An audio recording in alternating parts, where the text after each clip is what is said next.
Hey APA, I'm here with Will Hagen. He just came to visit for a week from Arizona, and we're going to do a What's in the Case. So Will, describe what's in your case. Hey guys, so starting off, the case is actually not a brand name case. I got it probably 17 years ago. One of the pool rooms that I play out of, the owner ordered it for me out of one of his magazines, so I'm not quite certain. It's a 2x4 case. At some point, I intend to upgrade to a JV case with a 3x5, and that's where I'm at on the case. Okay. And explain what cues you use. I have a Predator setup that I play with. So starting off on the brake side, I have a BK Rush with a sport grip that I was fortunate enough to get off a friend of mine. It is a 20 ounce with a 2-inch extension that we had custom fit from somewhere in northern Wisconsin. Custom makes them so that it helps me with not only giving me just a little bit more weight. I like swinging the stick slower on my brake. That gives me a little bit more weight behind the punch. It also changes the balance point just enough that seems to level me out a little better as I tend to stand up through my brake. It's a brake that I had learned from Jeffrey Luna. But that's the purpose of having an extension, even though it's just a brake cue. You wouldn't need one on a brake cue. And the playing cue? Playing cue, I am also using Predator. I am using the Predator SP2. This is one of two variations. They do have an inverted color option where you can get the gray point with the Black Panther instead. Someone here at the pool room that I play out of actually already had that model, and when I had thought to order it, I didn't want to get the exact same cue, so I opted for the other one. It is one of the best playing cues that I've ever played with. It is definitely something that I intend to stay with brand-wise. This particular setup has a 3-inch extension that I keep on at all times. I am predominantly a big table player when doing any competing, and that little bit of an extension gives me just enough room that I need to use the bridge less, obviously. I can reach almost any shot on the table without needing to use the mechanical bridge. Okay, and what kind of tip do you play with? This is the tip that comes with the 12.9 Revo. Okay. This is the Victory Soft. So the Victory Soft, I had learned, and I'm not sure if it's a true story or not, but one of the pros that I met in Phoenix informed me that Victory is actually made by Kamui. Yes, actually I was just told that by Doug. It's something that probably makes a whole lot of sense as to why I like the Victory Soft so much, because prior to this cue, I have always played with the Kamui Soft branch. Okay. And what kind of chalk do you use when you're shooting? This is the Town Pyro. The setup that I got from a friend of mine, Doug Liskey, who also plays in the league with you guys. You can reach out to him if you're interested in something like that. But this is a magnetic holder specifically designed for the round style of the Town Pyros.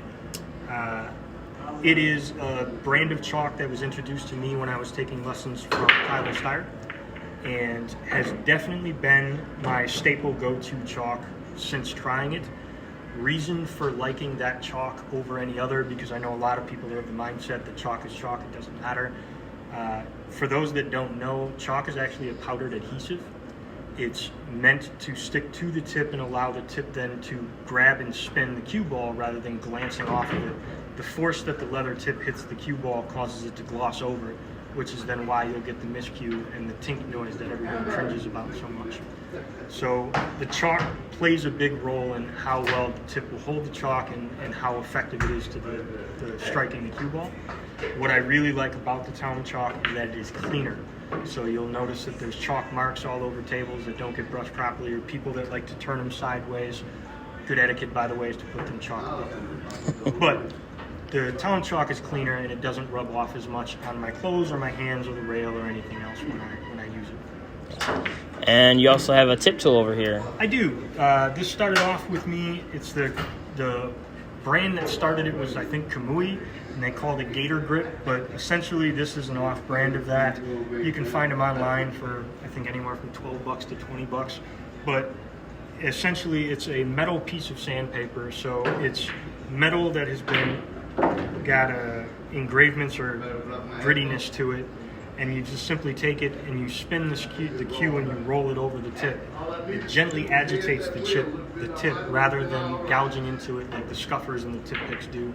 So essentially it gives you the same aftermath of being able to hold the chalk better, the same results, but it gives you a longer life on your tip. So the tip that I have on the cue, I've been playing with for over a year and a half, and I still have the amount of tip that I have left on the cue, and that is directly attributed to that tip tool. So it's definitely my go-to. Okay, and how long have you been playing pool? Oh, geez.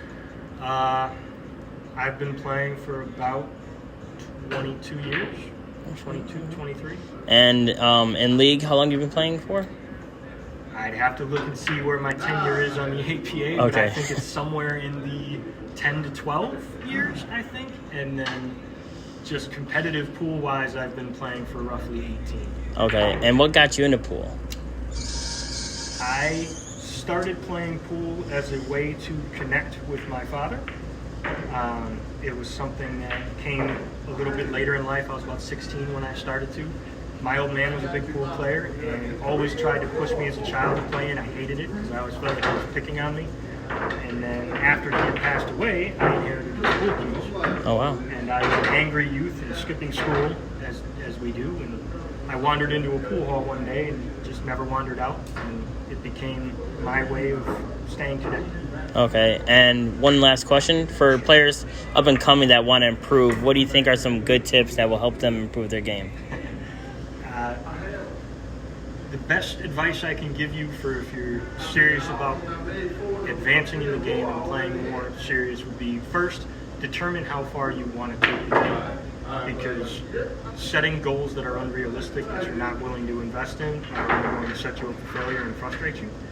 But real growth with pool comes from time alone at the table. It's from drills, it's from playing the ghost in the practice sessions that most players find boring. And most people just want to get out and hit balls and have fun with their friends. And there's nothing wrong with that whatsoever. But for the players that are trying to advance and take this game more seriously, that's what it takes. It's going to be the alone time that matters. Okay, thank you so much. This is Travis signing out. Thank you.